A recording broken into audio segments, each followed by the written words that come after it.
Hola Colchoneros, welcome to Atleti Fanatics. And today we have a special guest with us, Dan Hilton from the Barcelona podcast. So welcome, Dan, and thank you for showing up today. So it's a massive match coming up. La Liga title race is hitting up. It's basically 34, 33, 32, 31. And how you doing, man? I mean, Real Madrid lost last night. True.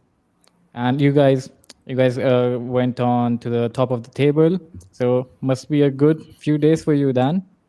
Yeah, it's a weird thing though because I think Kool-Aid is still reeling a bit. I mean, Hansi Flick has said that he is exhausted after the Chelsea loss, so it's an interesting time. And I think the anticipation of this match is why on the Barcelona podcast I usually don't preview Atleti matches. I usually just do a Clasico, then the Champions League. But this one does feel an extra bit of big because Atleti, as we're going to talk about, 7 games without a loss or a draw, 7 games, not even unbeaten, but on a 7-game win streak and playing really well.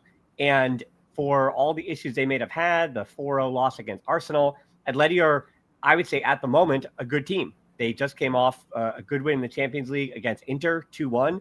So for Barcelona this season, yes, they're winning La Liga and they are on the exact same amount of wins, losses, and draws in La Liga that they were this exact same time last year. But the feeling is different because they're conceding more goals. There seems to be, yes, there were more injuries. Juan Garcia was gone for a while. Rafinha was gone for a while. We'll get into why their returns are so important. But Barca doesn't feel like they've been at the top level just yet. So the loss to Real Madrid, the loss to Chelsea, they don't have that marquee big game win so far this season. They've just beaten everybody else, but they haven't gotten that big win to make them feel like, hey, they're in that upper echelon just yet. So I think looking ahead to this match, I know, yes, being on top of the table is exciting, but I also feel like, as the case with Real Madrid and Atletico Madrid, those two teams are not going to win the Liga because of their own faults in the same way that, Barcelona they didn't take first place. They were kind of given first place because the other two, plus Villarreal, I mean, Villarreal is maybe over exceeding expectations a little bit, but those other three have had their failings as opposed to Barcelona, if that makes any sense, right? Instead of Barcelona being first and earning first, it does feel like all of the big four this season, and again, putting Villarreal in there, are having their own issues and their own failures and kind of limping to first place. What do you think about the highline of Hansi Flick at the moment? Because like we've been talking about the highline of Hansi Flick last season, where actually like Barca was like doing it perfectly, and now this season like it has been like maybe teams have like got to know like how to exploit it. And like if you see the number of goals Barca concede are basically like if you have a fast runner in the team and it's just a perfect timed run in the back of the Barca line. I mean, like the match against Chelsea, Pedro Neto was going on, and then Estevao. I mean, Estevao had a very good game against Barca. So, do you think like Barca still should go with that highline thing, even like like when things are going bad for you? For example, you had a red card, but still you were like you guys were still going with the high line. So, what do you think about that? Like, is it good going forward, or like are you saying that like Barca needs to change on that perspective? Well, I say when people who aren't necessarily watching every single minute and watching the pre-game coverage, the post-game coverage, and everything in between, I think pundits on whatever big network you might be watching the game on, they've got 30 seconds to talk. So what are they going to say? They're going to say high line, and maybe if they're real, tactics heads, they might slip in the word offside trap. But it really comes down to the press as well. It comes down to all those different factors. So the fact of the matter is, what worked last season was that the press was working well. The press was turning the opposition over in their final third and creating a ton of chances. Barcelona have scored 10 more goals than anybody else in the Liga. So those big chances are still happening, despite injuries and everything in the front line and the midfield. But on the other side, you're right. If the press isn't succeeding to its highest potential, then that means the back line are going to be under a lot more duress with not only the high line, but playing that offside trap, which can also be two different things. The high line just indicates your line of confrontation. And Barcelona, I think, was fourth in world football last season in the Champions League in terms of how high their line was. So it's not like they were the all-out highest. If I'm not mistaken, I think it was Man City. No, there should be no surprise here, but I think it was Man City, Bayern, and Arsenal who were even higher as far as that line of confrontation. And so it's really the offside trap that you're talking about, the Hansi Flick takes so many chances with. And my big question about whether or not he very much like, and I even in the preview talked about Diego Simeone like this, I think these two have a reputation of being very, very stubborn. But when you actually look at the game, the minutia, like, again, it's been exciting to me with Diego Simeone because he's doing a lot more things differently the last 2 seasons. And even for Hansi Flick, he is changing some things up. And he has been willing to adapt when things weren't working, starting before the international break in the second half against Celta de Vigo. And then even in Chelsea, it wasn't necessarily the same thing that we've been going with every time. It's been a little bit of a change, dropping one of your midfielders in that double pivot into helping out with the offside trap and being more willing not to be dogmatic with the offside trap, but if there is a runner to be tracked through the middle, then that midfielder is dropping in. So that is a slight difference that he's been doing over the last month that, again, unless you're really in the thick of it, in the weeds, you don't care. So the other pundits that, again, have 30 seconds to talk aren't going to talk about the minutiae. They're just going to talk about the big things. So my only fear to kind of answer your question after 2 minutes, is that if it was a matter of Joan Garcia coming back, which helps Barcelona certainly play that high line better because now you have an athletic goalkeeper that can come off his line and cover, I'm talking 20 more yards than Chesney could against a counter. And that has definitely in the last 2 matches been a huge difference and a huge mark of confidence. That was a great save, by the way. I think Alavés, right? That was a game. Yeah. I forgot. The first half or the second half, I forgot. Yeah, in the second half. So, so for Joan Garcia, maybe the 34th minute, whatever it was. So Joan Garcia's return has been huge, but also on the other side, Rafinha has been so essential. You could just see when he came on for Alavés, and yeah, there were some chaotic moments, but Rafinha's return and leading that line with that press, it really could be night and day. So my question is it the return of those two is going to help you get back to just how much confidence this team had defensively and going to make them more difficult to break through that pressure that I think teams have, to your point, teams have done much better to break through that pressure of Barcelona this season. So is the return of those two going to help that?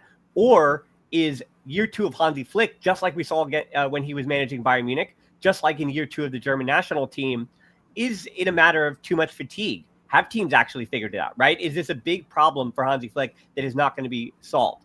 I still have, regardless of what social media tells you, I still have utmost confidence in Hansi Flick, and I want to give him the opportunity not only to adapt over the course of his second season, but also to have an actual transfer window, which he has not had, and potentially getting back to the Camp Nou and getting that gate revenue finally since the pandemic. If he actually does get a transfer window where he can find 2 or 3 players that he chooses and incorporate them over the summer into the team, I would trust him into year 3. But looking at how emotionally just dead he is, that is the interno of Barcelona, that he's already exhausted. So this might be the final run for Hansi Flick. And I'll say that it was a good 2 seasons already. He won the domestic treble. So I'd say he does get a little bit of a leeway too.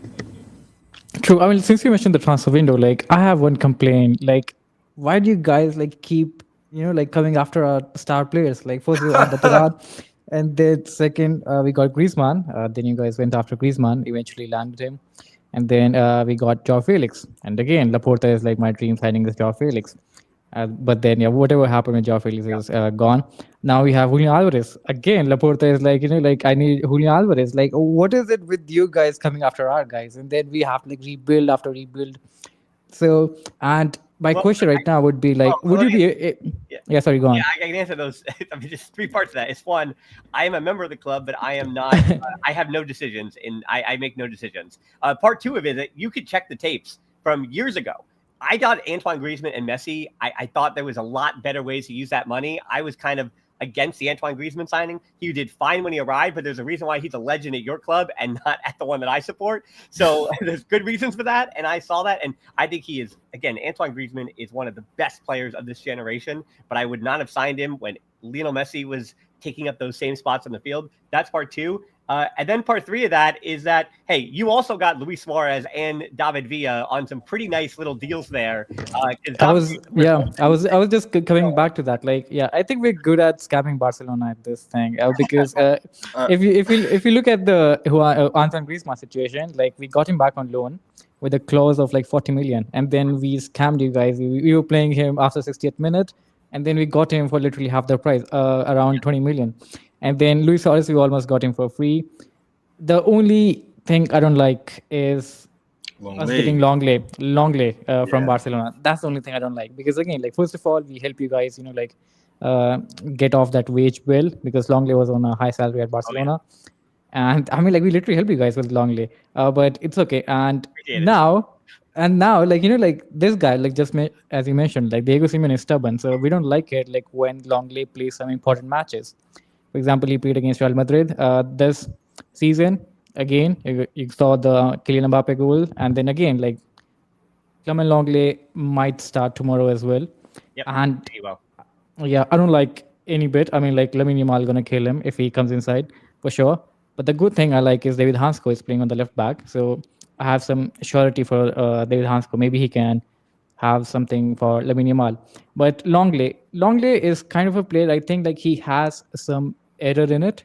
Even though he'll play like 70 good minutes, there will be a moment like where Mm-hmm. he'll do something stupid.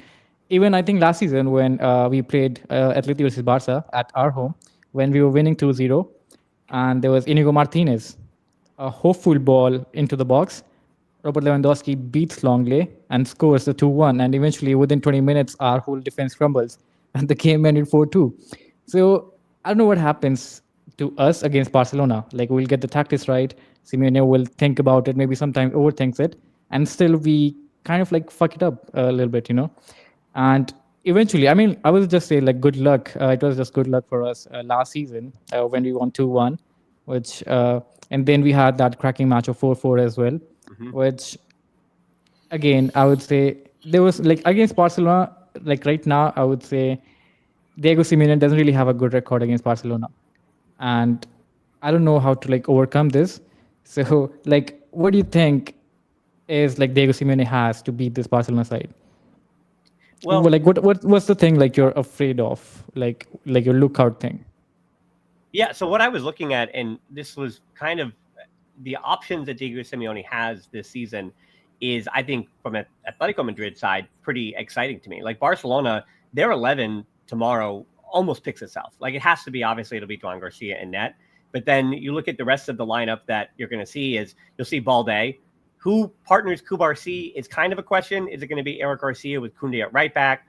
I've heard it could be Christensen. I don't think so. He's never really fully match fit, and then Ronald Araujo is unavailable for the match. So it's likely going to be, I think, Balde, Kubarsi, Eric, or Koundé at the back. And then you have Pedri and De Jong coming back into the midfield.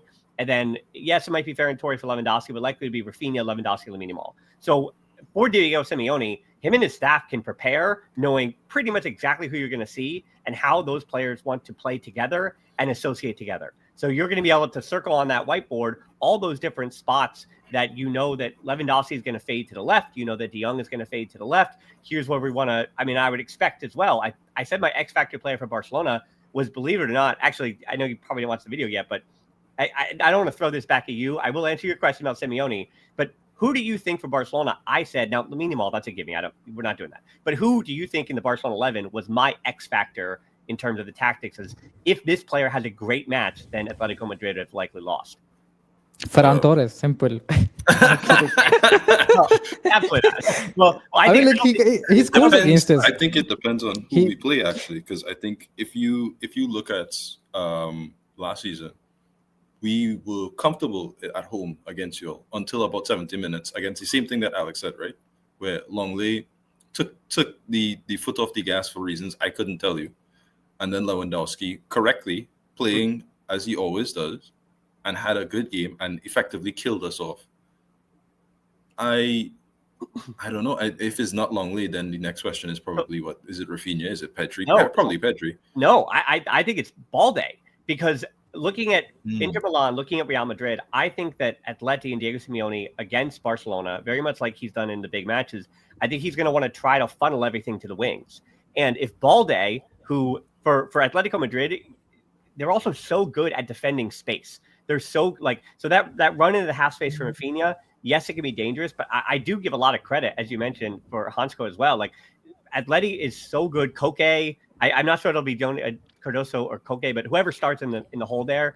And this is also what I said about the options of Simeone. What he has is it's going to be, I guess it's going to be a 4-1-4-1, but obviously that you're going to defend in a 5-3-2 at times. I don't think it's going to be necessarily a low block. I actually think that unlike recent seasons with Diego Simeone against Barcelona, it's going to be that mid block, but a lot of pressure. And I think that's what Simeone is going to do. And whether or not it's Julian Alvarez alone up top, or it's that the dual threat with Sorloth, who has scored goals against Barcelona, not sure he's going to start. But again, all those different questions and permutations means that Simeone has options, and then he has options to change the game in a way that, yes, Ferran Torres score. He scores against Atletico Madrid, but he's not radically changing the way that Barcelona's going to play. Barcelona for 90 minutes is going to play the way that Hansi Flick has them playing, but Simeone has the option in this game to change the different phases of the game. So even if Barcelona, if it's 1-1 in the 70th minute, I think the hope from Atletico is that they're going to be able to throw players out there that change it. I'm not even talking about offensively. I'm talking about like the way that they're going to build up, or the way that they're going to settle into that five at the back. So that the reason I say it's Balde as my X factor is because Lamine Yamal and Balde are really the only two players for Barca. Yeah, Pedri, of course, too. But those are the two players on the wings who you're going to play the ball to feet to, and then they're going to try to dribble and bypass the different lines of pressure with the ball at their feet, as opposed to very much like Rafinha, or, I mean, Lewandowski, obviously you have to play ball to feet, and he's just, going to be up in the box there. But whether it's Rafinha, whether it's Ferran Torres, even De Jong, they're going to be more successful in space and playing the ball to them in space, as opposed to Balde and Lamine Yamal, which you play the ball to feet, and then they see what happens. So as I said, if Balde is able to unbalance, because again, I think Atletico Madrid, very much like they've been doing, if they're going to have to double team Lamine Yamal, which they have, as you mentioned with Lenglet, they're going to have to slide everything over, which is going to put Balde likely in 1v1 situations on the left side. So if he's going to be able to beat a man off the dribble, I think that's going to put Barcelona in a really, really advantageous spot. So the reason I said no, but but I think like you're right about that. The thing is, I mean, like, we don't have Llorente, so that's like, maybe Balde can actually go up front. But I think Giuliano still, I think he still has that gut feeling. I think like he can manage to track back Alejandro Balde. I agree. And which I think like would be a very, very good match to follow against Balde and Giuliano. But again, maybe Marc Hubil will start as well. Marc Hubil, we have high expectations from this guy, Marc Hubil. And I mean, like, it's better than Nahuel Molina for sure, even though Nahuel Molina is a starter for Argentina national team. But again, for me, I'll pick Marc Hubil over him any day. So, but I'm saying is, like, as you mentioned, Alejandro Balde, yes, he can have that like 1v1 opportunity, but I think it would be very interesting to see how Giuliano Simeone cope with Alejandro Balde, because Giuliano Simeone is just like, he can run 90 minutes, like endless running, and again, he can actually put Alejandro Balde in a position that where Alejandro Balde has to catch Giuliano Simeone instead of like him trying to cover up. So that'll be a very good battle for sure. Like, I definitely agree on that point. But for me, I wouldn't say that's the X factor, because I feel comfortable on the left-hand side of Barcelona because of Giuliano and Marc Hubil. The only problem for me is from the midfield, because every time Barca has scored against us is always coming from midfield, either Pedri, either Gavi, or maybe Rafinha. Like, he's coming to the middle as well, trying to chip in balls for Lewandowski. So that's the main problem I have, because we don't really have a ball winner in midfield. Koke, like, yes, he's great, but again, he's not what he used to be. Now, it really depends like how Atleti will start tomorrow, if Johnny Cardoso will start or not, because for me, I'd start Johnny Cardoso in this match because we need a ball winner in that midfield area. And without him, like, I don't know, because I think Pedri is an enormous talent, of course. For me, he's one of the best midfielders in the world. And if he's at his 100% game, he'll be unstoppable. And we saw that again when we met last year in December.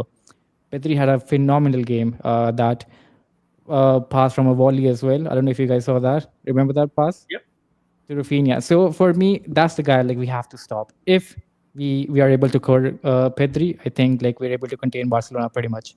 That's my opinion. Yeah, well, obviously, but yeah, you guys are. Yeah, and as far as the Atleti lineup, the only one I really also had kind of written in pen was Pablo Barrios. Like, we know that Barrios is going to start, and then Baena is likely going to start. But, this was funny because I'm looking at this, and I'm looking at where Atleti have had success on their press. And so I know it sounds weird. He only started 21% of the time this season in the Liga and played 36% of total minutes. But my gut tells me that Conor Gallagher might get a surprise start here tomorrow, because of the press. And I know that Atleti fans are like, hey, what if he actually even just gets loaned out in the wintertime? Like I've seen him with rumors to even be sent out. And so why would you start a player that you don't trust and you want to loan out? But I think, again, on that press, if it's Koke, I guess it's the if-thens, right? If it's Koke, I think it kind of has to be Conor Gallagher. But if it's Cardoso, then maybe it's not, right? And I think that those would be the different permutations on, as I said, I think Simeone does have different options he could go with in terms of how he wants to build up play, if he wants to win the ball in the midfield. And even on the left side, like you mentioned, it's probably going to be Hansko, but like if it's Ruggieri or Nico Gonzalez playing as the wide left wing back in a 5 at the back system, as opposed to 4 at the back system with Hansko, like that's not that crazy either, right? Like, again, like there's just so many options for Atleti. And that's why, again, I took the time for once to actually do a full deep dive preview on Atleti, because I do think they're really interesting to, and then kind of juxtaposing that to the last match that Barcelona had against Chelsea, that Atleti, yeah, they got crushed by Arsenal 4-0. But I think that Atleti are right there. There's like Arsenal and Bayern Munich, and then there's that whole next group. And I would say even Barcelona having lost 3-0 to Chelsea, that came down to 3 really awful things. The miss by Ferran Torres, the own goal that just got unlucky, stuck in Koundé's feet, and then the red card to Araujo, and the game is over. After Right then and there. It's over. It's over, right? So not say that game I disparage, but I'm saying 3 big moments, and it's those 3 things don't happen. Or even if Ferran Torres scores on the first one, then maybe the other 2 things don't even happen at all. Point being that Chelsea, Barcelona, Real Madrid, Atletico Madrid, like they're right there. Like there are years when I don't think Atletico Madrid is in that second tier, but this year I think they are. I mean, they're right there, and I know it's weird to see them in 4th, but as you mentioned, the Liga table is stacked right at the top. Everybody's right next to each other. So yeah, I mean, that's why I think they're really interesting to me this season. My question for you then is, it's Oblak starting, but between Oblak and Musso, it's kind of the least amount we've seen of Oblak this season. And where are he and Koke in their careers? Is this their final hurrah for those 2 this season? Not necessarily. I think if you look at, sorry for jumping in the question, but it's like Oblak. It's a weird season for Oblak because I think in a similar way to how Rafinha didn't start your season, and it kind of messed up with the press, it messed up with how you build up, because he's like pivotal in the left-hand space when he comes inside. He allows you to have the option on between the lines, and then also gives the wings to Balde. Like there's a lot of things that Rafinha has and adds. Not only that, he also has the captain ability, where he's bringing everybody to full attention. He's making sure everybody's at full level all the time, right?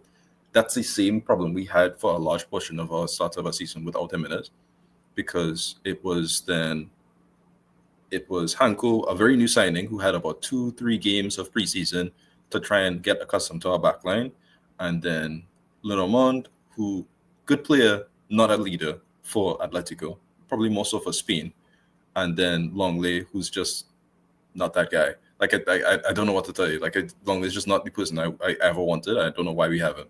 But, well, he's not the most, to your point, like even in his Barcelona days, he is 1, error prone, and 2, he is not the most vocal, but he is a very sturdy center back who does help you play out of the back with possession. He's got a really good left foot, and left-footed center backs are really hard to find. So like, again, I understand the argument as to why that dude is a 3rd center back on a good team. He does fit in, like he makes sense, but he's not your everyday starter. I totally agree with you on that. Like to me, it screamed to me. It's like, I understand what you're saying, and I don't disagree, but it's like when you look at Yarek went to PSV for 9 million, right? Mm-hmm. We have a very close relationship with Valencia. Mikel Angel has a very close relationship with Peter Lim, and yet we have, in the years that Valencia's just been producing talents upon talents upon talents, we just said no to Javi Guerra last minute for Conor Gallagher. We said no to Mosquera. We said no to Yarek. We said no to Thierry Correa before his ACL. We said no to a lot of really good Valencia players that would immediately jump our team for very cheap prices. And it's like, when you look at Longley, it's like, to me, it was a desperation move because we needed a left-sided centre back because Hermoso left. Yeah. Right? And do you think Yarek at the moment, he's still 20 or maybe he turned 21 this year? I do think he's still a bit error prone. His ceiling is a lot higher. But then the question would he have gotten enough time? Would he have been given the opportunity at Atletico Madrid That's I mean, another probably, question right? in and of itself. Considering what we saw with Pubil this season, you can't really, I can't say otherwise. But in terms of me bringing it back all together, it's like the Oblak situation. It's weird because Oblak at the start of the season was having a horrid season, and then as soon as the backline started looking kind of good again, he immediately is pulling out saves that you don't see again, like you didn't see at the earlier part of the season. The Osasuna game, a 1-0 up, with having an okay game, nothing so much is happening. All of a sudden, Osasuna has a 1v1. Oblak makes a perfect save, keeps us on a perfect clean sheet. Same thing with the what do you call it? In the Champions League, there's several moments like against USG where we could have easily went down 2-2 and just ended up with a draw. Oblak pulls out amazing saves and does great things for us. Even Musso was really good against Inter Milan, actually. So it's not that he's bad. I really do like that Musso is a very good substitute in case Oblak has problems. But Oblak is very good. And Koke, I think you saw Koke at his best in the Real Madrid game, right? Like that is he's rolling back the years. I don't know if that's just the hate of Real Madrid or if that's just he's just doing it for the sake of the game. But it's Koke since Johnny has been out in terms of injury, he's just come back. He's allowed us to have that moment of time, but there's still flaws, right? Koke doesn't need to be a DM for us. I think at his best, he can be a little further forward and he can do a lot of the other things in terms of orchestrating the midfield. And we want Johnny to be like around a lot because not only is he great with pressing, but he's really good with catching, we call it intercepting balls, doing all these other things. And I think the problem I think we have right now is while Atletico has a lot of interesting players, as you said, I think our problem is we have a really strong 11 that doesn't always play together. And when they don't play together, some of the pieces just don't necessarily mesh in the right way. Yeah. You know, it's not the right jigsaw puzzle. It just some pieces are missing. Llorente is head and shoulders better than all of our other right back options. Pubil has been a very great we call it understudy, but he's had like 2-3 games under his belt so far this season. I can't say I'm comfortable with him 100%, and I'm a super Pubil fan with playing in that position. But at the same time, I know what Molina is. I know he's going to make a mistake. It's not if, buts, or maybe about it. Yeah. So my frustration with Simeone this season has been his decision making has been very weird because normally he's a lot more accommodating for new signings in a way that I think he isn't been really this season, be it either the mix of injuries or the lack of preseason because of the Club World Cup, whatever it is. Even though like I don't expect them to start immediately, Hanko has started immediately because he's great, right? But he's been moved into a lot of different positions. Ruggieri's had some good moments. Amada has some good moments. Baena, as soon as he could start, he would start. But when I look at the rest of the new signings, Raspadori struggling for minutes, Carlos Martin struggling for minutes, Pubil struggling for minutes. Pubil's in a good moment right now. And there's more I can name, right? But I kind of wanted to expect, and a little bit more in terms of the squad, in terms of what I don't know 100% what the lineup is at any point in time. I think the best part of any of our preview episodes with Alex is like, yeah, let's say this is gonna happen, and then the game happens and we are completely wrong. Like there's 4 signings we didn't get right, or something like that. I mean, that's how I felt when I was doing the lineup yesterday. I said there's like 4 that I'm confident with, and then outside of Simeone, Barrios, and I said it was going to be Oblak and Alvarez. Like I have no idea. Like those 4, we can almost guarantee are going to start. Maybe even 3 of them, and then I can add more players to it. I mean, Jimenez is definitely a starter. David Hansko is definitely a starter as well. Yes. I mean, I did guess those 2. I mean, one of the players you even mentioned was that I did not like the Thiago Almada move for Thiago Almada. I'd watched him. I cover MLS as well, and so I was like, oh, that's a good player, but I just didn't see how he would add anything to Atletico Madrid, and I think that was a little bit of money there. Thiago Almada, sorry. Go on, go on. So Thiago Almada, I think for us is a classic replacement for Angel Correa, who left for Mexico, obviously. Yeah. And we needed that flair coming from the bench, where with Angel Correa we used to have. And Thiago Almada. I haven't watched Almada. Like I don't think they're similar at all in that way. I think like Angel Carrera had so much more of defensive instincts, was more willing to run and eat up space. Like Almada is, give me the ball to feet and let me kind of figure something out. Like Almada is much more successful when you allow him to be almost in Baena's spot, where you say, hey, if you play the ball to me and then work off of me, good things will happen. But his but again, like Angel Correa became after like having 10 years with us. That's how he transformed. I mean, you have to give time to him because he was playing as a wing back for the first few games, and he was doing pretty well. Well, left wing, but yeah. And he was doing pretty well actually. The first few games he was doing pretty well as a wing back. What he initially offered first, like as soon as he started, was he came in and he offered what we effectively lost with DePaul, which was just ball carrying and having that rotation right next to the box, right? So that spot where you'd say Baena would normally be, Baena can now play a little more freer to wherever he wants to play because he's alongside Alvarez. And then Almada is just on the left-hand side. He's pinging it off to either Ruggieri, Baena, Barrios, wherever he wants to see the field, he can get to. And it's easy for him to do that. I would say since his injury, he has not necessarily been as good defensively, which is, as you said, that's not necessarily his game. And I don't necessarily like Almada signing to Atletico myself. I thought we could have used that money for somebody else who would have been a bit better suited for that position. But he's been good for us. Like there's no if whatsoever. He's been good for us. That's all you could say about it. So whether or not I want him to play a little more, to be honest. He had a couple of goals coming off the bench, and I remember this game where he scored a winner. I think it was against Osasuna only. And again, mentioning that game against Osasuna, he was defending back there, and he had a defensive header, which he messed up, ended up a chance for Osasuna, and they had a chance to score 1-1, and Oblak came out with a very, very stunning save with his feet. But again, I think Thiago Almada, the problem with Thiago Almada right now is because we have Nico Gonzalez on the left-hand side. And this guy has been eating minutes. Exactly. But again, I mean, like he deserves it as well because this guy works hard. He's a classic Diego Simeone type of player who works throughout the game. Like he's physical and, a classic hard worker, I would say. So again, that's a good shout as well because again with Nico Gonzalez, if you play Nico Gonzalez on the left hand side or would you leave him out? Because again, there's a lot of it's like a chessboard game going on. Like if you put this, Barca has this, which player you wanna move in this position.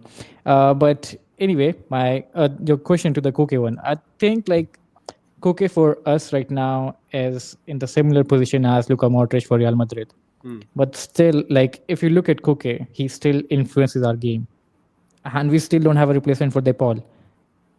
From midfield, I mean, Barrios is great. Barrios is great for sure, but we don't really have someone coming from the bench in that midfield area. So sometimes what we have to do is we have to play Baena in midfield with the double pivot thing.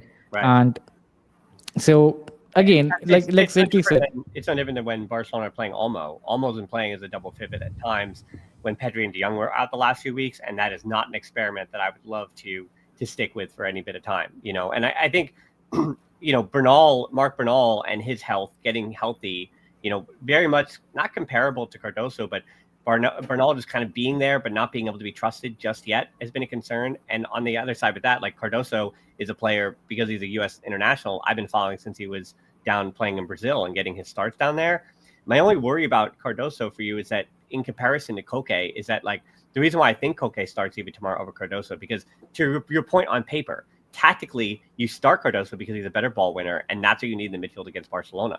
But that there is that extra factor that Barcelona's just back in the Camp Nou, where they've scored 7 goals to opponents 1, and Koke has just been there. Koke is a big game player. He's a big-time player. Look what he just did against Real Madrid. So the reason why I kind of argue that Koke, regardless of if he's in the Luka Modric part of his career or not with Atletico Madrid, that he's the guy. And my only worry about Cardoso is, again, being biased to the U.S. player.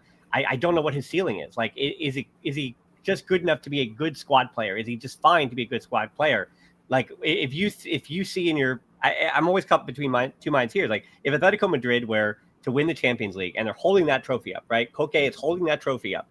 did Cardoso start in that final? Is he a player that can start in a Champions League final and at his highest ceiling? Like, that's the question I have with Cardoso is his ceiling that high? Because again, like Julian Alvarez, yeah, like that dude's him. Pablo Barrios, I actually think like, yes, he is there, right? You've got other pieces, Marcos Llorente. There are guys that are that their ceiling is that high, and I'm worried about Cardoso and his ceiling. But I think to your point, like tactically, yes, you start him because of the profile that he is. But I think that he was a profile losing Rodrigo de Paul that Atletico Madrid definitely needed to bring in. And I think he was looking around the rest of the Liga. Barcelona does the same thing, and Atletico Madrid are wise to do this. If you can grab a player who is already playing for a top 8 other La Liga team and bring him in, that means he can hit the ground running. He's comfortable with the Liga. He knows the league. He knows what it's like to play in some of those bigger stadiums, and he's ready to go. And I think that's, again, another feather in Cardoso's hat. So sorry to break up the Koke thing, but I just wanted to, No, it's a great point.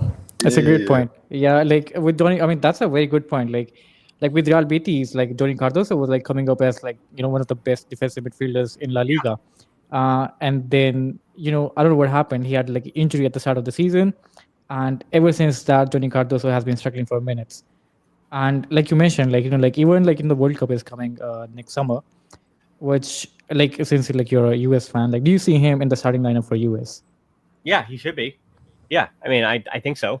I think like as far as the other options, like the other options that the US have had are all kind of out of form.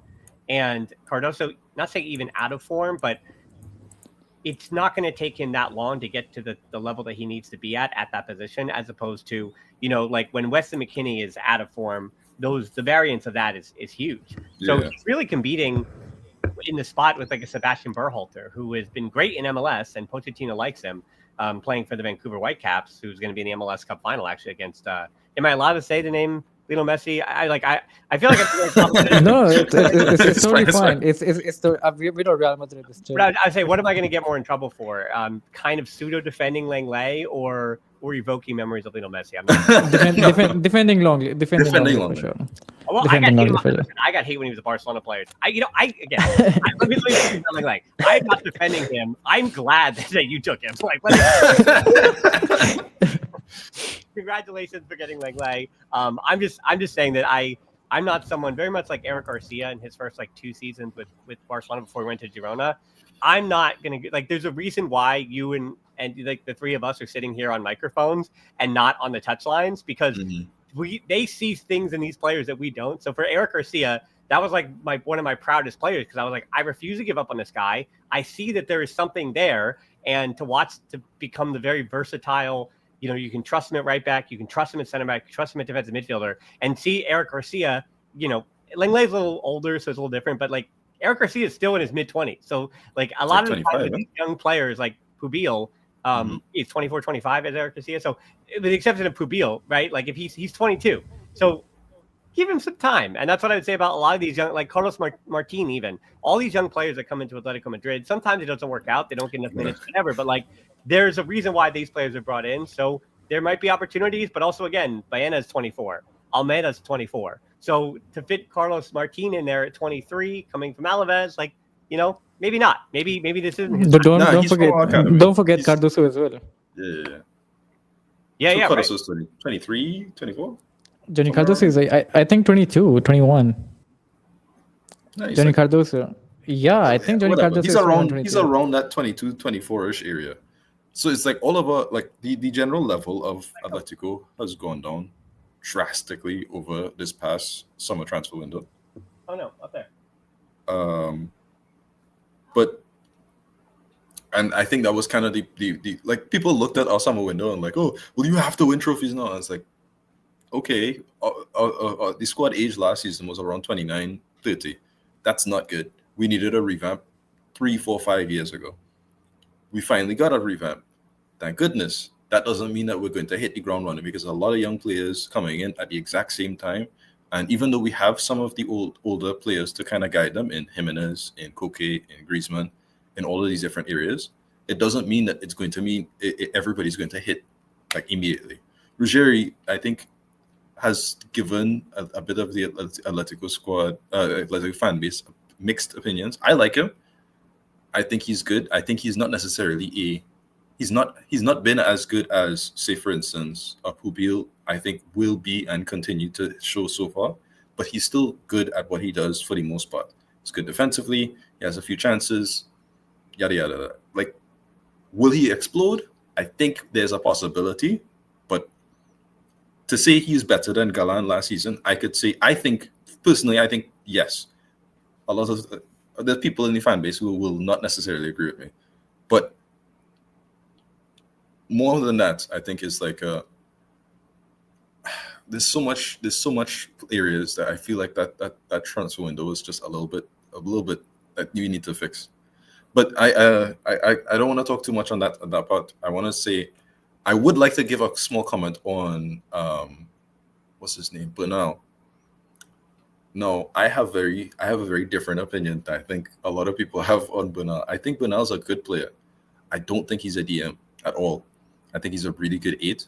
I think he has a really nice eye for the ball. I think he can thread and he can link up really well. And his on the ball capabilities for a player who's like 6'4" or something, like ridiculous. Yeah, is really good.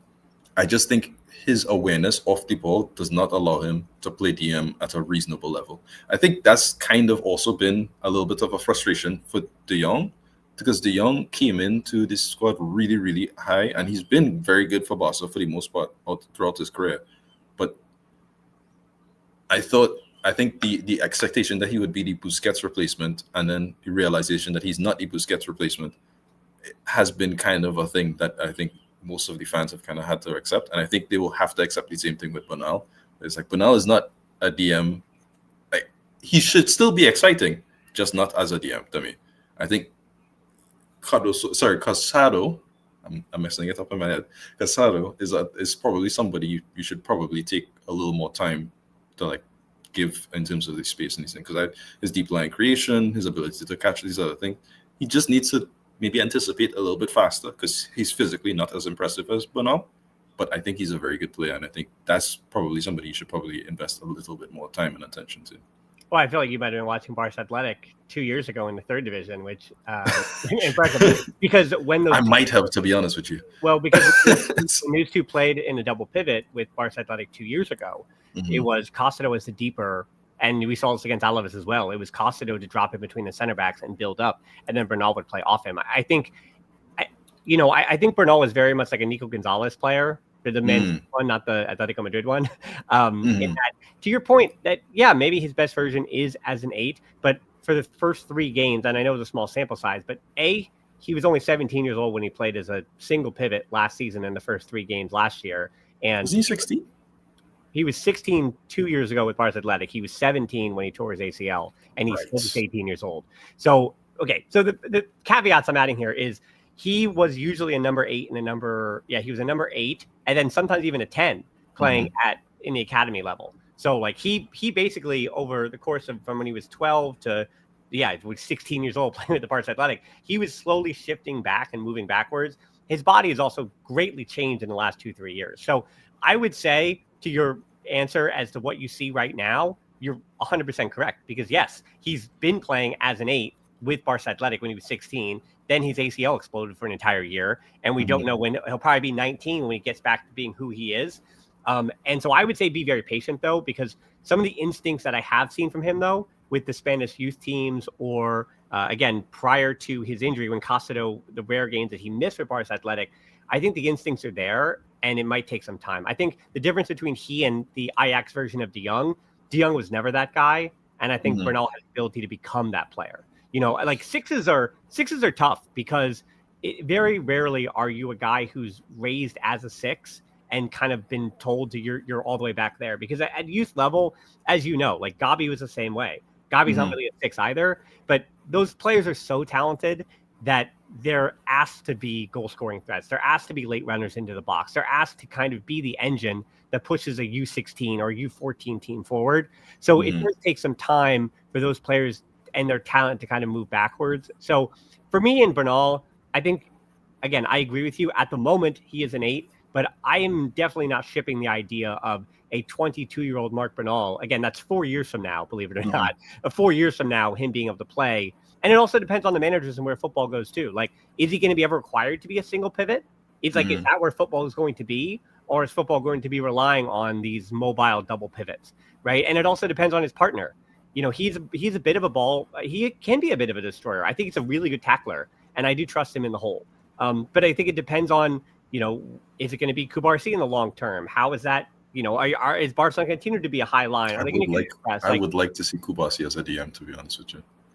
I would not, but and nothing against him as a ball winner, but I think it's that he's so invaluable playing those long balls from a deeper position that, I mean, you absolutely, in modern football, you need at least one of your center backs, hopefully two of them, to be able to bypass the midfield because of the pressure. I mean, but I think Ari Garcia sometimes he plays good as a defensive midfielder. Like, I've seen some games where as a DM he's very good, but not always. But it's some games he's actually a pretty good defensive midfielder for you guys. Eric, I didn't like him in the Chelsea game though. I did not like that DM shift from him in the Chelsea game. I mean, I think the problem with Eric as a DM and why Bernal I think could be even a single pivot in the future is that he makes up so much ground. Like right now with that ACL, he can't do that. But if Bernal is able to get back to himself and get back to his physical potential, in modern football, we saw this with Barcelona against Chelsea. You watch it in an EPL match. You need at least one of your DMs or at least one of your double pivots or your center midfielders or whatever. You've got to be able to eat up space. You've got to be able to close down gaps because the game is so fast and guys are. That's true. That's true. That's true. I definitely agree because I think for a successful team, a good defensive midfielder is definitely necessary. We've been looking throughout the history as well. And even with PSG, you guys can see with João Neves, it's different. With Vitinha, João Neves in that midfield role is different. And again, so they had a very good season last season. And then again, if you roll back, you guys used to have Busquets, obviously. And then Chelsea used to have Makelele. Real Madrid used to have that guy. And then eventually went to Chelsea, and Chelsea became a world-class team next season. And then now with Arsenal, you can see Declan Rice actually playing that role. And one of the reasons why Man City... Mendy, to be fair. The DM. No, Declan Rice is the main guy in that, a guy between the defense. But again, even with, I was mentioning a player, I forgot. I forgot the name of the player I was mentioning. Can you talk about Rodri at Atletico?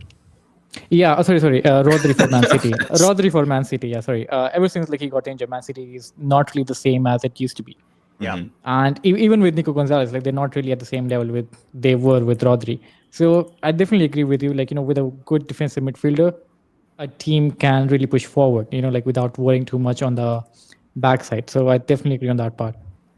Yeah, he might not be a 6 in possession, but he's a 6 out of possession, right? And I think that's the other thing that when we talk tactics, we kind of get stuck. And why I talked about, going back to the preview of tomorrow's match, that Diego Simeone in possession, out of possession, it's two very different ideas and it's two formations. So I don't want to get stuck in this idea of a 4-1-4-1 because, as I said, Atleti will likely defend in a 5-3-2, but then they're going to build up in a 4-1-4-1.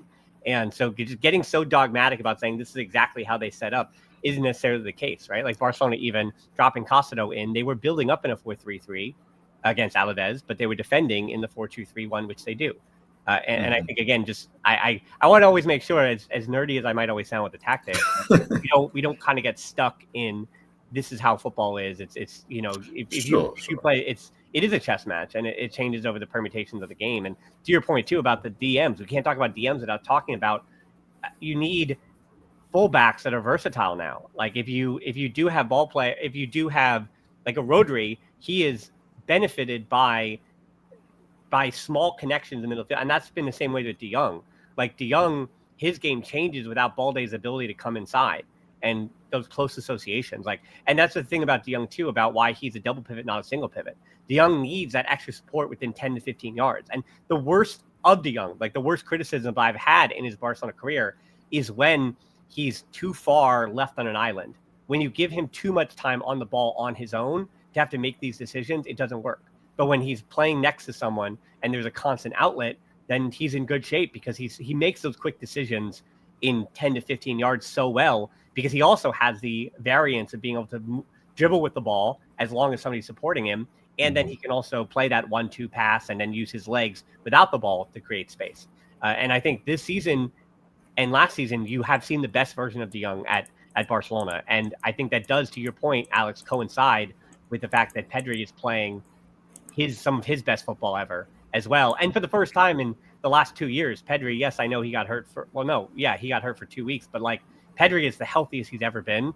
And Barcelona is night and day when that guy's on the field and that guy's not on the field. And True.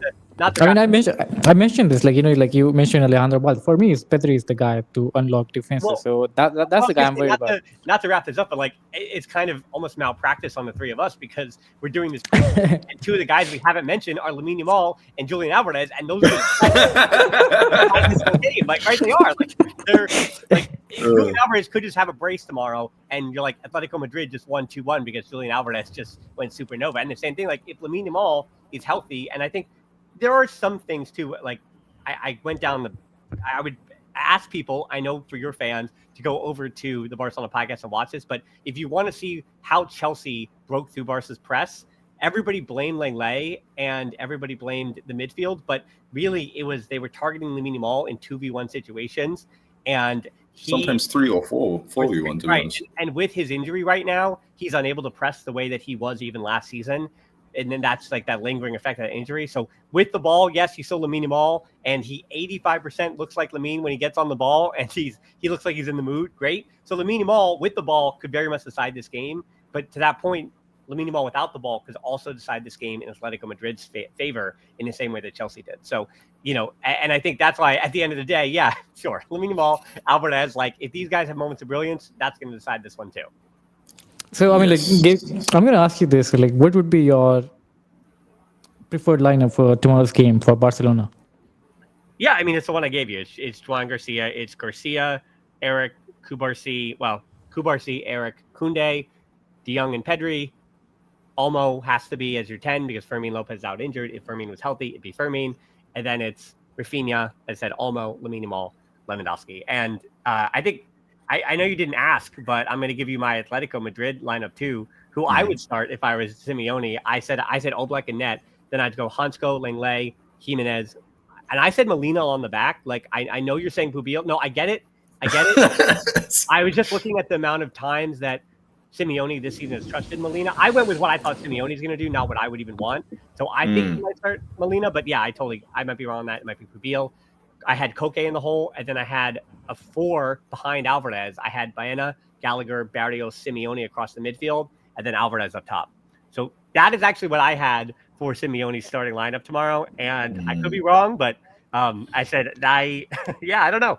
I could also see Sorloth. Like, why not, right? If Sorloth starts. I think Sorloth is much better off the bench. I mean, like even the last 2 matches, I think it was at home only where he started. Other than that, like the last match we had at the Olympic Stadium, Sorloth came off the bench and then obviously he scored that winner. And I mean, like we just talked about it, like some players, like for example, Sorloth, he has a knack for scoring against Barcelona. And same for Ferran Torres. Ferran Torres, for some reason, I don't know why, like, he'll be having his worst form in his life. Come against us, he'll score a goal out of nowhere. A header, a 1v1 situation, he'll score. I don't know. Like, what happens? Like, there are some things, like for some players, like they will always perform. And like, anyway. It's not just you. Ferran Torres is very much a frustrating player because if he is not contributing goals, or goal contributions, if he's not getting you goals and assists, yes, he creates space, but he's not doing enough for you defensively. He's decent at everything else. He's a decent presser. He's decent on the ball. He's decent at 1-2. His hold up play is just not good enough against the top level, but against name somebody in the Liga, right? Against a Girona, I know they get to a draw against Real Madrid, but anyway, the point is like Ferran Torres holding up play against Daley Blind. Great, fine. You know what I mean? Like it's fine. He's adequate at so many things, but if he's not giving you goals, if he's not contributing, and I also think for Ferran Torres, we saw the best version of him last season coming off the bench as a bench option. But when you have to see him for 60, 70 minutes, some of those issues and flaws he has do get exposed. But if you get 30 minutes of Ferran Torres shot out of a cannon trying to find space against the tired back line, that's the best version of Ferran Torres. So that's why I don't have him in my starting lineup. And I know that Hansi Flick has wanted to try to phase Lewandowski out a little bit this season, but that's kind of not worked for Barcelona because if you don't have that center forward to hold up play and the other team is going to press the way that they are, then you're going to be giving up the ball when you're defending narrow, both horizontally and vertically, which means one pass then, if they win that 50-50 over your center forward and that ball bounces into the path of one of the wingers on the opposition side or to the center forward with their hips towards the goal, you're in a whole heaping lot of trouble. And that's kind of been the issue why Lewandowski in a big match like this, with, again, guys that I expect to win the 50-50s like a Jimenez, then you got to start Lewandowski against them, not Ferran Torres. True. Speaking of Lewandowski, I have a few transfer market questions for you, seeing as I have your time. So, there's 3 questions. I'll ask them quickly. So, first would be, who do you think is your main realistic replacement for Lewandowski? Mm-hmm. The second question would be, do you think you sign Rashford, even though I think his output, despite his output being really good, I think you have other issues that you probably want to address more than the left wing? Mm-hmm. And then the next thing is, in terms of your centre-back pairing, I don't know if there's a guarantee of that, or if what does that get addressed in your winter window, or is that a summer thing? Well, firstly, everyone can say hello to my little dog. He just got his haircut. So for those watching, he just got a haircut. So he is back. He's very excited. So I'm going to bore you a little bit with this answer in that you're right. As far as what Barcelona needs, they're looking for a center forward, a center back, and then a winger in that order. A fullback would be terrific, but I just don't think that's going to be in the budget, and they're going to have to trust the academy, which there are some good academy products coming up as well to be able to trust in the coming year or two at that position. Also, Gerard Martin is starting to show his versatility. Eric Garcia, again, has been showing his versatility as a backup right back, as well, supporting Koundé. So with those priorities that Barcelona should have in the transfer window, the boring part of this is that by getting back to the Camp Nou, if that gate revenue can equal what it needs to get Barcelona back to the 1-to-1, and if Lewandowski does actually leave and you're getting his, 23 million euros off the wage bill, Barcelona could be in a healthy spot. Because, again, I always want to reiterate to everybody else around the Liga, and, again, you cover a Liga team, and this is more at the, English-speaking media, like the EPL fans, who are just like, Barcelona's broke, blah, blah, blah, blah, blah. And it's like, no, Atleti is not broke, Real Betis is not broke, Barcelona are not broke, the clubs are not broke. Is that because they don't have some billionaire owner or oil money being thrusted into the club, they don't have the ability to, right, they don't have the, well, it's not that, no, they don't have the wage bill. Exactly. Yeah. I mean, Javier Tebas has the structure, in that manner. Yeah. La Liga teams, they can't really pay. Right. They're more not than too much. They're not given the salary limit. They have the cash in hand, but they have not made the profit year to year because, again, there are not subsidiary companies owned by ownership that are technically accounting for profit, right? So the profit is not as high as it needs to be considered revenue to support the wage bill and the salary limit being as high as it would be. So again, that's the really boring part. So if the boring part happens fine and Lewandowski comes off the books and Barcelona are able to use that gate revenue to get back to the 1-to-1, they do have the cash on hand and they do make enough, revenue, if that's what it's counted as, not just profit, to be able to afford some good players. Now, how much do they have? Great question. So as far as what feels realistic to me, the Harry Kane idea for 60 mil, I think is picking up some steam for very good reasons. I think between the potential pull of a third year of Hansi Flick, and I think Harry Kane potentially wanting, whether Bayern, depending on how far Bayern go or what his goals are at Bayern, I could see him for 60 mil being the idea. I know people are worried because he's 33. He might break down quicker than Lewandowski because, Lewandowski, let's be honest, is in the top. I have a question to add to that. Would you like Harry Kane or would you like Etta Young to join Barcelona? Again, I think it's two radically different things for two radically different prices. Why not both? Etta Young is going to be 10 million euros and he's a 21-year-old striker, where Kane is a 60 million euro striker who's going to slot in to a Champions League winning side overnight.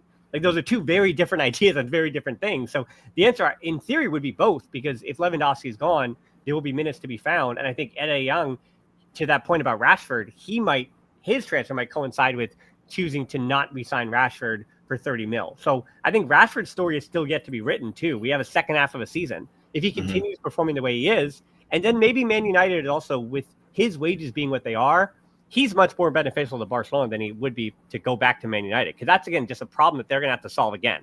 So if Barcelona are able to say, hey, we'll restructure his deal, he's going to re-sign with us on a 5-year contract, because he is still like 28. So he'll re-sign with us for 4 or 5 years for, instead of 30, we're going to give you 15, and we're going to restructure his deal, and now this problem is done with you. That's the same thing that I think Barcelona are hoping happens with Ansu Fati. Like, they extended his contract so that another team could afford to come in and take his wages off of, and no longer have him be a problem for Barcelona. Whether or not, same thing we kept on doing for Joao Felix as well. Extend this contract, like loaning him out, go on. Yeah, right. It just extended beyond to eternity. So yeah, Harry Kane. I mean, my pick, and then it's funny because there's a lot in the Barcelona world who are divided on him. I think Julian Alvarez, I don't want to glaze him too much on your podcast, but like, yeah, I mean, if that's the Portuguese team and it happens, like, I think, so the concern that I think Kool-Aids have is that for 120 mil, this is a player that isn't really a prototypical center forward. Like, Barcelona truly do, because of all the other weapons they have. Where's the 120 million figure coming from? They do need a lot.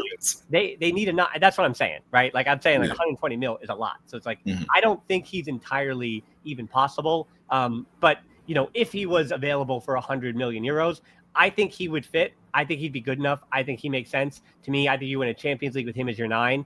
But I also see the argument that Kool-Aids make, that I made on Coutinho, that I made on Griezmann, that when I said that, hey, that feels like a good signing. This is a really talented superstar player, but it doesn't check every box. And I actually do understand the argument from Kool-Aid to say that Julian Alvarez would not check every box for Barcelona, even the way that he does for for Atletico Madrid. But then I say, hey, watch Atletico Madrid games. There's a reason why Diego Simeone trusts that guy to lead your line and start up top. And I think for a team like Barcelona that presses the way it does, that's the reason why you can have that guy be the number 9. He's also good enough with his feet. So I think that that being Alvarez is a bit more into fantasy land than just realistic. But yeah, I'd say Harry Kane would be the probably at this point be financially the one that makes the most sense. And as far as talent also makes the most sense. Like, Ede Young is good, but my concern for him is that, being 21, this is his first real season in the bright lights. Like, is he going to be able to sustain this all season long? Is he actually going to finish with 25 goals? I don't know. And if that's the case, for his sake, a Premier League club, what's stopping West Ham from coming in from the top rope and being like, hey, actually, we've got 45 million to spend. And if other Spanish teams are looking at Ede Young, I mean, can every other Spanish team actually risk him for more than 10 or 15 mil? I think the answer is no. I think the only other teams that could really put on that kind of money is probably Atletico or Real, to be honest. Yeah. So, but we don't really need him. So I think don't we need a center forward though? Don't we? I mean, we kind of, like, we saw a lot, like, like the situation Sorloth has right now, maybe with links with Newcastle, and like he needs more minutes because he wants to play full 90. But I mean, for Atletico de Madrid, for me, always we need a defensive. We need a forward with that kind of structure. Like Sorloth, like we had Diego Costa. I think the only good player we had was Luis Suarez, which again wasn't not that tall, but it was. I mean, the guy was a beast at scoring chances.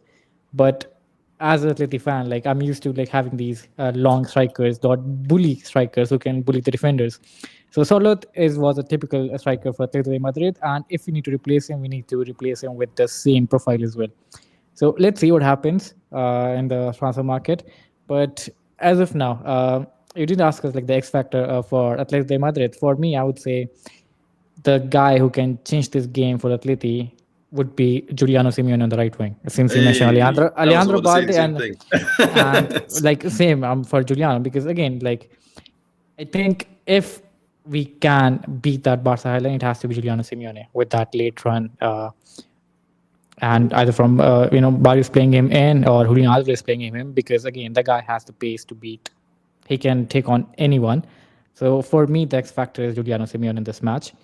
Or I don't really, if Nico Gonzalez starts on the left-hand side, I don't really trust him to beat Koundé that much, but I can definitely trust Giuliano Simeone 1v1 against Alejandro Balde.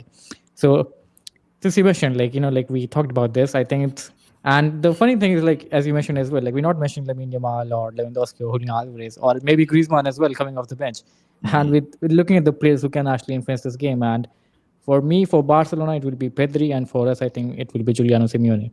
But again, I mean, that's my opinion. You guys have yours. I mean, that's like, but that's, wait. But you saying Simeone kind of lends itself to saying that both of our key matchup is Balde against Simeone.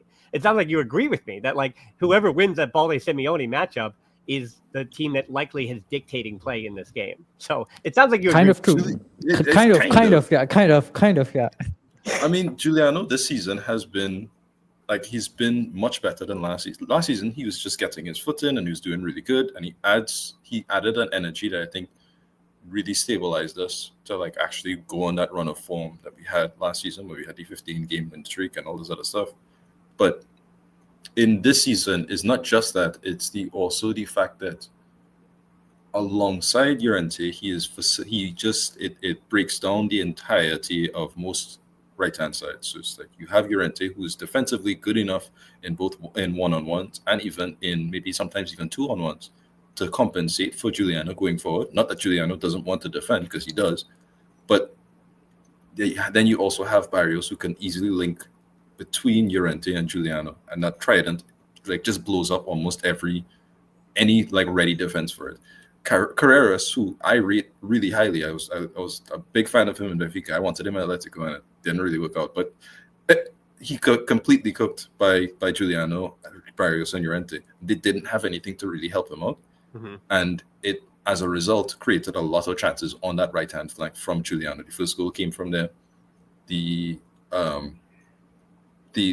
constant outlet is almost always Giuliano. And I think when you look at even the last set of games from Barcelona, we did have that same situation where you want Giuliano to make that run, because while I think Balde is really, really fast, he's similar to me in a bit like Molina, but Molina is like, he was like second or third fastest in La Liga 2 or 3 seasons ago. But his problem is always he doesn't anticipate at the exact time, so you can't always utilize your speed. And if somebody who's the exact same speed as you starts off their run, you're not catching him. So if Giuliano beats Balde, my concern is just, can you finish past Juan Garcia, who's really good at one-on-ones? And then the next follow-up would be, if Balde gets past Giuliano, do I trust Pubil or Molina to really be able to break it down? And then we're not even factoring in, which I think was my main concern coming into this game, which was, does Simeone start Ruggieri or Nico, or does he start Longley and have Hanko one-on-one with Lamine Yamal? I think, I really hope that he does not have Hanko on the left back, because I think against the Arsenal game with Saka, I think he got it completely wrong. I think what we should have had was, we should have had them 2-on-1, Hanko coming on the back, and then Nico, and them 2-on-1 against Saka, so we could mitigate the threat. I hope he does fix that, because Saka is a player I really rate a lot and was giving us a lot of problems. I think Yamal is a bit better than him. So if you can't fix it for Saka, you're going to need to fix it for Yamal, if you understand what I mean. Well, this is turning out to be a very, very long episode. I did expect like 1 hour for sure. I mean, Dan has to leave as well, so we're going to wrap this up quickly. So, Dan, we're going to end this up with the score prediction. What do you think? What happens tomorrow? So, yeah, I had said because Barcelona are at home, I think the Camp Nou boost. This is the first big match back at the Camp Nou as well. I said 2-1 Barca because I think that I gave them the one extra goal for I think these teams are 1-1. I think that's very fair, but I gave Barcelona that extra little home goal. And then again, I said too, if this was in Madrid, I would have flipped it and I would go 2-1 Atletico Madrid. But because it's in Barcelona, I'm going 2-1 Barca, and then we'll see where they are in the other second matchup of the season, or they might be in the Spanish Super Cup final too. So either way, Spanish Super Cup final, I have no idea what I'll do for that. Maybe PK. Back in Madrid, if it was like this, I would go 2-1 the other way, but. Yeah, I'm going to go 2-1 Barca for this one, just because I think the home field advantage and this might be the first time this season when Barca has their quote-unquote best 11. Again, like Fermín for Olmo is a slight little downgrade in theory, but I think this is like the best 11 that Barca can put on the field at home in front of that crowd, like still looking to redeem themselves after Chelsea. So I think that I'm of the mind and of the hope that this will be the first big win for Barcelona this season. And if it's not, I'm not going to overreact if Barcelona lose or don't get a result. but I think it will be a concerning point for Kool-Aid that we're now going to be in December and Barcelona still don't have a marquee big win against a team that are at least better than them or on the same level as them. That would be a concern for me. So I think this will be, I'm hoping this is going to be their first big win in the season. For me, like Atleti has the best defenses La Liga this season. Like we've conceded only 11 goals, and like we've only been behind in like just 17 minutes as well. Whereas Barcelona has scored the most goals in La Liga. So again, it's like literally, opposite things. Most goals versus the best defense. Even though like we say like we're not really that good defensively at the moment, but I think like if there is a chance for us to get that first win in Camp Nou, I think this is the match. Because Barcelona, again, defensively, they are leaking goals for sure.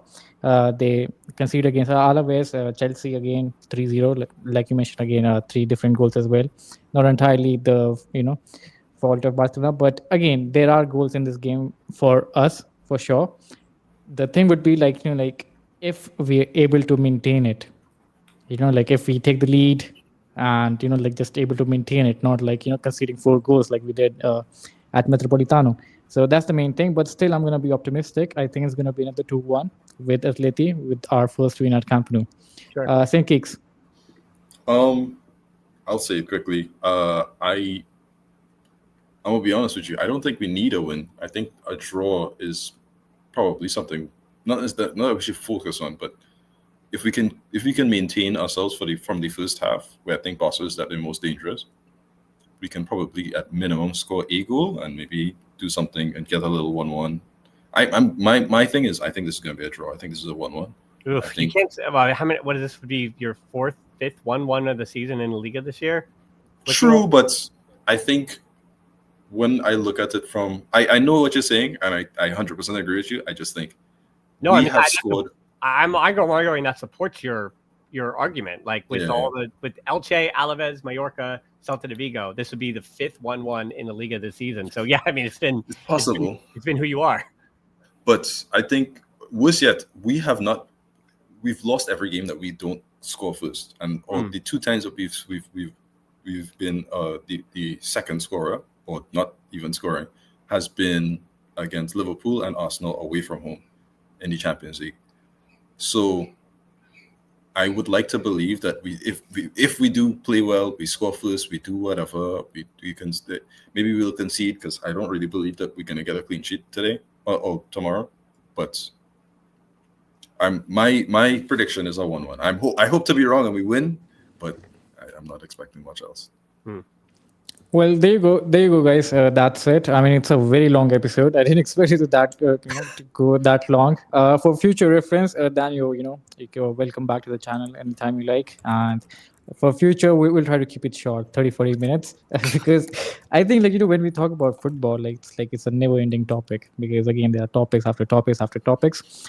But it was very good to have you on the channel, and for every Atleti fan who's watching us right now, they can check out Dan. We'll mention his account on the description as well. And thank you so much, Dan, again. And we'll see you guys soon. Hopefully, you guys can get the win. For against Real Madrid as well. That'll be that'll be very good. I agree. Super Copa is coming, so you never know. But again, I think we have to beat Real Madrid to reach the final. It's you guys are playing Bilbao. Yep. Yeah, but anyway, guys, until then, I would say Opa Atleti, and see you guys soon. Ciao, ciao.